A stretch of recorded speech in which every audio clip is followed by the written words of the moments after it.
Hi, everyone. Welcome to our webinar. We're going to allow a few minutes for people to arrive and also start sharing information about interpretation. Hola, bienvenidos a todos. Vamos a dar unos minutos antes de comenzar para que se unan todos los que se registraron y comenzaremos en unos minutos. También les vamos a proporcionar información sobre cómo acceder a la interpretación una vez que comiencen las presentaciones en inglés.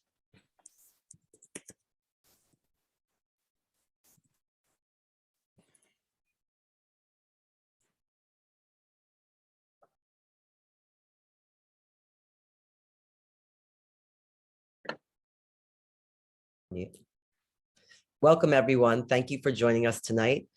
We're allowing a few moments for others to join us, and we also have announcements about interpretation and also in the chat. Bienvenidos a todos. Estamos esperando unos minutos a que lleguen más personas que se han registrado y vamos a dar unos anuncios sobre accesibilidad e interpretación a español. Unos momentos.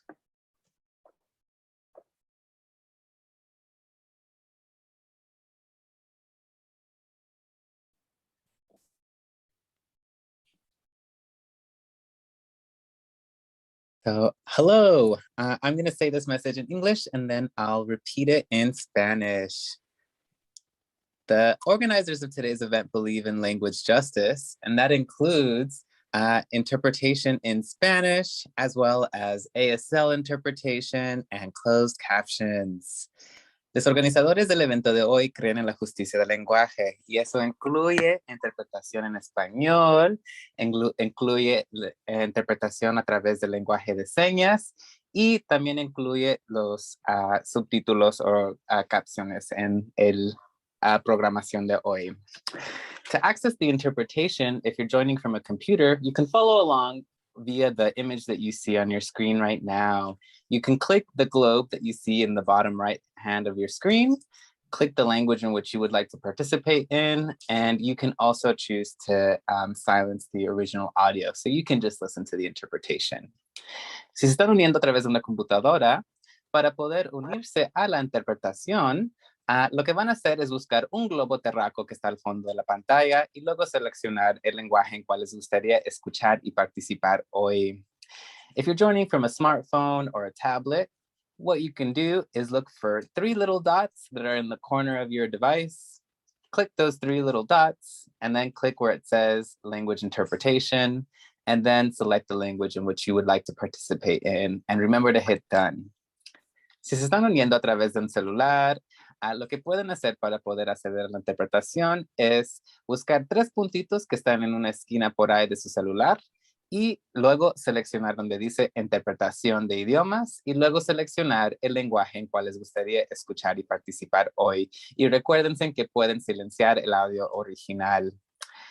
No sufren en silencio, don't suffer in silence. If you have any questions, please reach out to the hosts or myself and we can make sure to help you. Si tienen alguna pregunta, nomás comuníquense con los anfitriones de hoy o con yo o con alguna de las otras personas de hoy y podemos ayudarle. And with that, I'll pass the mic back. Thank you so much. Welcome, everybody. We're really glad that you're here today. My name is JD Davids. I am a light-skinned white person with short hair, and I'm wearing a dark gray pullover sweater. And in the corner of my screen is the logo for Long COVID Justice, which is capital Black letters on a white background inside of a Black circle. I'm a health justice strategist dedicated to national networks of disabled and chronically ill people. And I founded Strategies for High Impact and its national network for Long COVID Justice in 2021. So I'm introducing you to the webinar today and doing my own introduction. I've organized and worked with many pivotal groups, including ACT UP Philadelphia, Coalition for a National HIV/AIDS Strategy, Health Gap, Health Not Prisons Collective, HIV Prevention Justice Alliance, Positive Women's Network USA, and the US Caucus of People Living with HIV, and served as an external expert advisor to the NIH, CDC, and local health departments. As a queer and trans person living with myalgic encephalomyelitis, or ME, long COVID, and other complex chronic conditions, I write and host conversations for the Cranky Queer Guide to Chronic Illness. I sit on the board of ME Action, and I'm a contributing member of the Patient-Led Research Collaborative. And I'm delighted to introduce my partner in justice as Strategies for High Impact, Gabriel San Amerio. Gabriel is, who uses she, they, or her pronoun, or he pronouns, is a queer activist from Mexico City who migrated to New York City 22 years ago. They hold a master's degree in social work with community organizing as a method of practice and a certificate in social policy. Gabriel's life experience as a person living with HIV, ME, and other complex chronic conditions fuels their passion for disability justice and liberatory community work. So I'm going to turn it over to Gabriel. Thank you. Thank you, JD, and thank you everybody who is here today. Let me remind you that this webinar is going to be recorded. However, none of the attendants will be in the recording, only the presenters will be in the recording. The recording and the transcripts will be released later, so if you cannot stay with us for the duration of the program, you can check them out later. We'll send an email, a follow-up email after today. You don't have to worry about taking in all that information that's on your screen. It will be sent to you also in a follow-up email. Additionally, I do apologize if my if you see me searching for words. I have myalgic, I live with myalgic encephalomyelitis, and one of the ways it affects me is cognitively. We have ASL interpreters today, and they will be on the side of your screen. They'll be highlighted. And if you click on their square, there's 3 little dots on the upper right corner. You can pin them so that when slides are shared and the ratio of the screen changes, they don't turn into small little squares. The chat has been disabled for accessibility reasons. That is so that screen readers don't pick up what's happening on the chat. So all of your questions, please direct them to us via the Q&A that is at the very bottom in the options right next between live transcript and raise hand. If our tech could figure out how to drop the link for accessing the closed captioning link in the Q&A, otherwise we might have to open the chat to everybody so that they can see the link. But there is a link to access the card, the live captioning, and we'll share that with you in a minute. And next is JD, who's going, we want to thank our sponsors today. Our initial co-sponsors. There's the link that should be dropped in the chat, and it's right there. It will be in the chat or in the Q&A if you request it. We're figuring out how to get it to you. And next, we're going to thank our sponsors.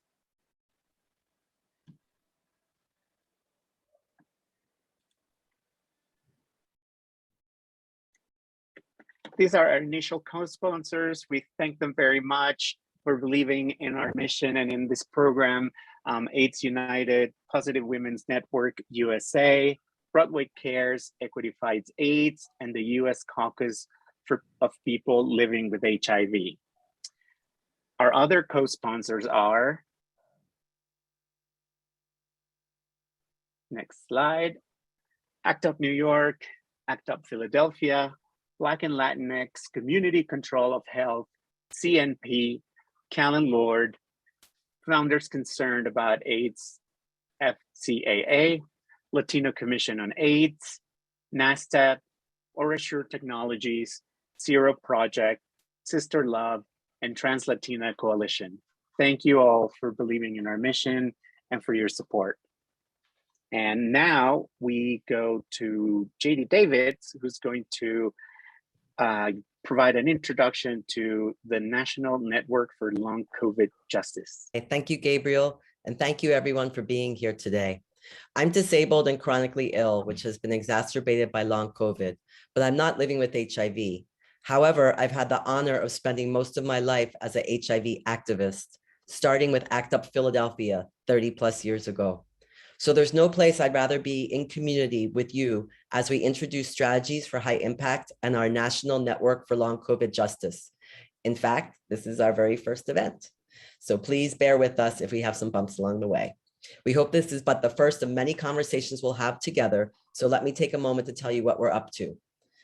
Slides, please. Next slide. Strategies for High Impact is a comprehensive strategic resource built by and building the power of chronically ill and disabled people and the capacity in our groups and networks. Springboard Health Labs, led by the visionary and practical Jen Hecht, without whom tonight's event would not be possible, is an incubator for big ideas that aim to improve health equity across communities. They're incubating this project and co-hosting this program. The National Network for Long COVID Justice is a new advocacy and capacity building network of people living with long COVID, MECFS, HIV/AIDS, and other disabled and chronically ill activists, public health and policy advocates, and intersectional health justice and disability justice groups. Next slide. And here's, oh, thank you. And here's some of the things we're doing with this project in our national network. The national network has a strategy circle of 5 groups that are led by or accountable to people living with long COVID. We're engaging in research advocacy, including seeking changes in the large Recover Initiative, which is an NIH program of research around long COVID. We're engaging in communication strategy and narrative shifting. We're developing fellowships for Black, Brown, and Indigenous leaders with long COVID. We're offering technical assistance, capacity building, organizational coalition development, strategic planning, rapid response, and campaign planning to organizations, networks, health departments, and philanthropy. And we're moving towards hosting the first annual week of interfaith action on long COVID and health justice. Next slide. In our program, Resourcing the HIV Community, which you're here for tonight, we aim to provide affirming, supportive online spaces, increase recognition of the myriad impacts of COVID-19, develop and distribute a report featuring a baseline assessment of HIV community concern, needs, and priorities. And we're establishing linkages between HIV institutions and leaders with emerging networks of people living with HIV, but with emerging networks of people living with long COVID and associated complex chronic conditions. We'll show you the links for our survey later, but if you could take a screenshot or a photo, and we'll also put in the chat, we have a survey in English and in Spanish that we'd love for members of the HIV community to take when you have a chance. Next slide. In this, whether we're working to address the day-to-day needs of our members and communities or fighting in frontline movements for policies and resources our communities need, or navigating the razor's edge between public health and politics in government and civic institutions, our way is not easy. In Strategies for High Impact, we're doing this work by consciously rooting in the teachings and wisdom of our loved ones and movement ancestors, including people who lost their lives in the HIV/AIDS pandemic and those who have died from COVID-19. We dedicate today's session to them. We ask you to join us in a moment of powerful silence to honor them and to remind us of our dedication to ending pandemic harms.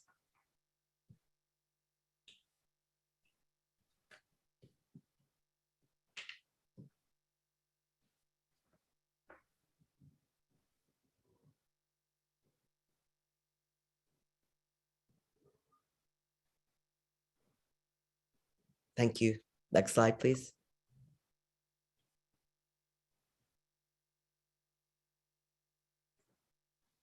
For some of us, particularly in Black, Brown, and Indigenous communities, our losses of friends, family, and community members are multiple or unrelenting.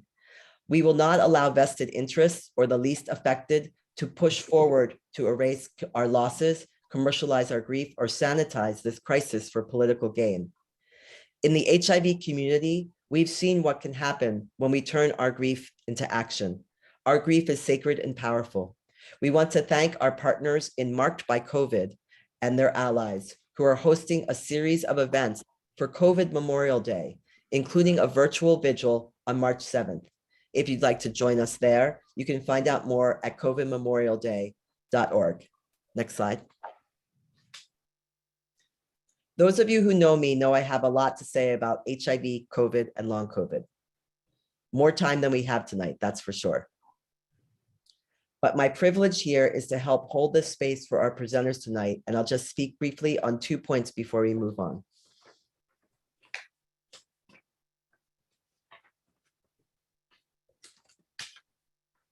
Now, more than ever, the HIV movement, rooted in our commitment to the meaningful involvement of people with HIV, known as MIPA, originally inspired by the visionary Denver principles, must become intersectional in all ways, including on disability.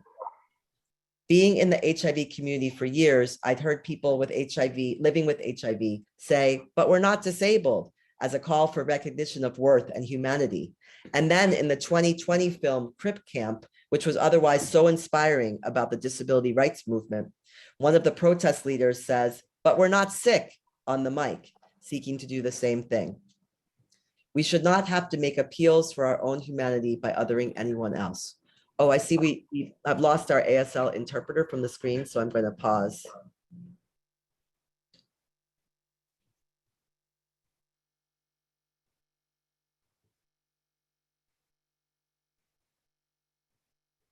Yeah, we have Amber spotlighted. Okay, now we have Marquette.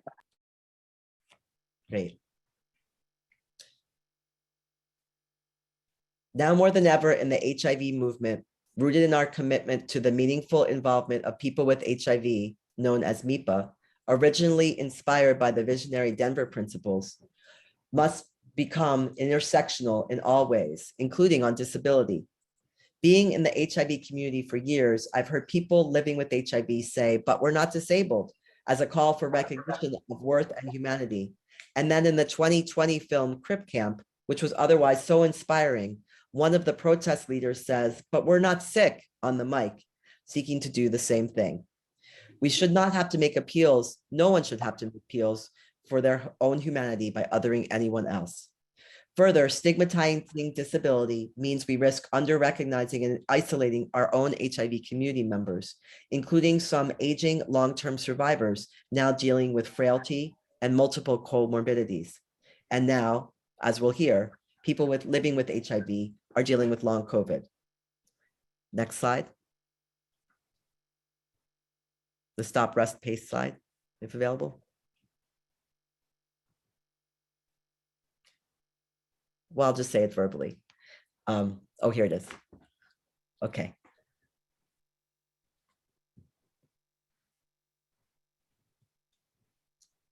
As you'll hear tonight, long COVID can lead to myalgic encephalomyelitis, or ME, something I've had for a long time. If you've had COVID, or even if you don't know if you have, but find yourself fatigued, tiring more quickly, or knocked out right after, or even a day or two after emotional, physical, or mental efforts, that can be post-exertion malaise, or PEM, P-E-M. You can't exercise your way out of it. It could make it much worse or even permanent. So please go to ME Action's resources on stop, rest, and pace. And feel free to reach out to me or Gabriel to talk more about this. Now is my great privilege to introduce two of my dearest comrades. You can take down the slides. Nana Khanna, they, has worked in the HIV field since 2005, following her 2002 HIV diagnosis. She's the co-executive director of Positive Women's Network USA and serves on the board of directors for AIDS United, the steering committee for HIV Racial Justice Now, as the federal policy co-chair for the US People Living with HIV Caucus, as a member of the Women's HIV Research Initiative, and she served on President Obama's Advisory Council on HIV/AIDS. Ronald Johnson serves as the chair of the steering committee of the U.S. People Living with HIV Caucus. Prior to his retirement in 2018, Ronald was vice president for policy and advocacy at AIDS United. He's a long-term HIV survivor and is an older adult living with HIV who uses he, him, his pronouns. So I turn it over to whichever one of you wants to go first. Thanks, JD. I'll start. Hi, everyone. Again, my name is Ronald Johnson. I use he, him, his pronouns. I am a Black African-American with short gray hair, and I'm wearing a black sweater over a gray shirt. As JD said, I have the privilege of serving as the chair of the U.S. People Living with HIV Caucus. And on behalf of the caucus, I welcome all of you to tonight's webinar, and very pleased to join PWN, AIDS United, Broadway Cares, and the other organizations who are sponsoring tonight's webinar. As we move into the third year of the COVID-19 pandemic, we are learning to live with the persistent reality of an infectious virus. We are learning to manage prevention and to lower risk of exposure and transmission, managing the care of people who experience COVID-19, and comforting the loss of people who have died and whose family members have died as a result of COVID-19. This sounds very familiar to those of us who have experienced HIV over the past 41 years. And it makes the focus of today's webinar timely and very important. Thank you for being here and for participating in this webinar. And greetings, everyone. I'm Nana Khanna, she or they pronouns. I am a medium brown-skinned South Asian woman wearing spectacles and a red sweatshirt that is kind of like sexy off my shoulder over here. Behind me is a background that says, celebrate and honor Black women in the HIV movement. And along with photo images featuring 20 Black women leaders who are movement ancestors in many ways, some who are still with us and some who are no longer with us, who have paved the way for people living with HIV. So as JD mentioned, I come to this work as a person living with HIV. I also happen to enjoy a lot of privilege and show up on the shoulders of many, many movement ancestors who fought for the rights of people living with HIV and organized to create systems and possibilities for justice in a world where there wasn't any. I want to really thank JD for having us here and for this work. I want to thank Strategies for High Impact for the important work that you all are doing, along with Marked by COVID and many others, to uplift so many of the really important parallels in terms of how our globe and powers that be are responding and are not responding and dealing with the COVID-19 pandemic. You know, in the US alone, there are 1.2 million people living with HIV. And we commonly face a perception that the problem of HIV that needs to be addressed is a problem solely of prevention. And one thing that I think I really want to say to those who are surviving long COVID, and I'm also a survivor of COVID, by the way, is that your voices are so important, and your fight and your struggle and your organizing is so critically important. You know, forces like capitalism, white supremacy, cis heteronormativity, ableism are just some of the forces that are dually structuring the HIV response and the COVID-19 response. But our communities have always cared for each other and have always fought for justice. It is very easy for public health and certain corporate interests to overrun human rights in the service of some idea of what public health really means, as if we ourselves are not also part of the public. And it is critically important, and I think one of the most important lessons of the HIV community, that we remember to always hold those who are most directly impacted and those who are most harmed by intersecting systems of oppression at the very center of our work. That is how we lift everyone up. And I'm just so grateful to be here in community with all of you and looking forward to supporting this work moving forward. Thank you. Thank you so much, Nana and Ronald, for all you do and for being here with us tonight.